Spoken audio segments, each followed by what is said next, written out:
Saat ini sedang hujan. Laki-laki itu masih memikirkan apa yang telah dia perbincangkan dengan si kecil.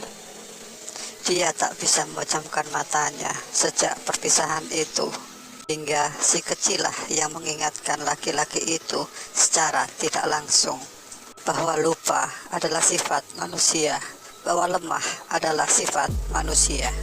Dan menurut laki-laki itu, masih banyak sifat-sifat yang ada dalam diri manusia yang menjadikan kelemahan.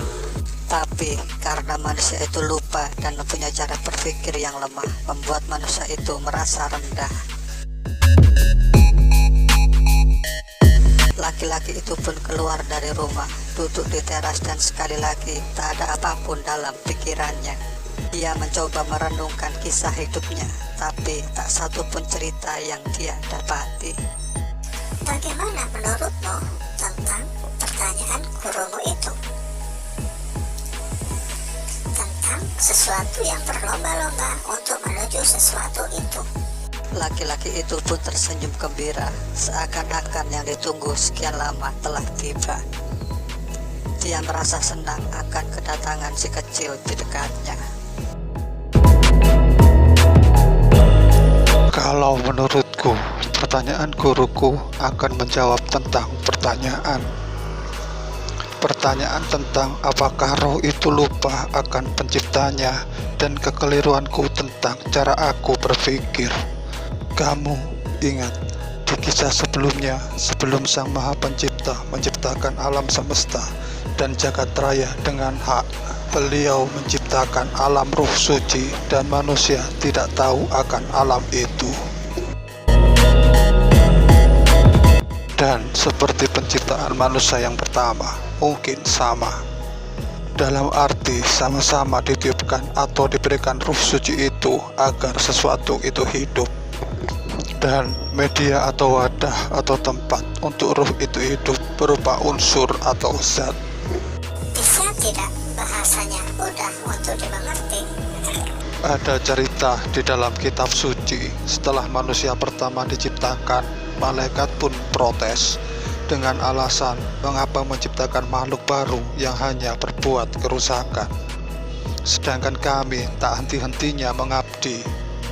Mungkin malaikat lupa atau tidak tahu bahwa sebelum dirinya tercipta, Sang Pencipta menciptakan semesta alam yang mereka tahu kelemahannya hingga tak mau menjadi pemimpin.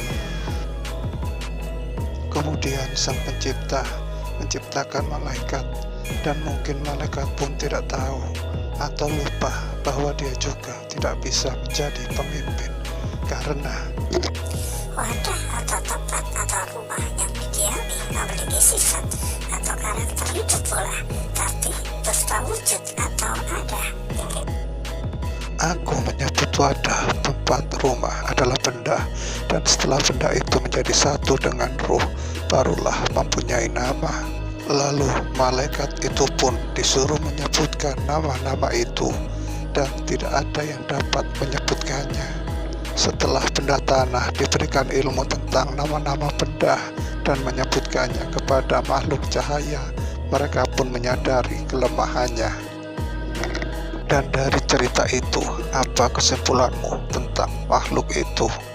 Sama-sama punya sifat lupa karena perbedaan alam, dari alam ruh ke alam cahaya, dari alam ruh ke alam tanah.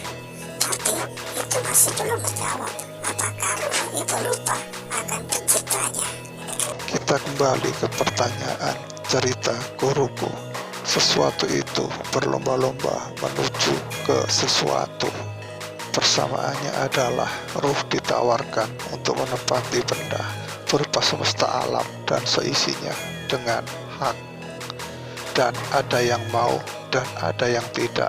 Itu sama dengan ruh manusia ditawarkan untuk menjadi manusia. Ada yang mau dan ada yang tidak. Alasannya? Karena sebelum roh itu resmi bersatu dengan benda-benda, dia ditanya oleh Sang Pencipta, "Apakah kamu yakin aku adalah penciptamu?" Setelah menyatakan yakin, barulah sah bergabung dengan benda-benda itu. Kedengarannya seperti bersahadat. Benar, itulah syahadat atau persaksian pertama ruh kepada Tuhannya. Tapi kenapa manusia tidak ingat? Aku bertanya kepadamu, menurutmu apa itu lupa selain perpindahan dari alam ke alam? Kalau menurutku, lupa itu disebabkan oleh sesuatu yang baru. Aku mempunyai mainan berupa mobil-mobilan yang aku gerakkan dengan tangan. Lalu kamu beri aku mobil remote control. Aku menyukai mainan pemberian darimu hingga aku tidak lagi bermain dengan mobil-mobilan kepunyaanku. Iya, itulah lupa.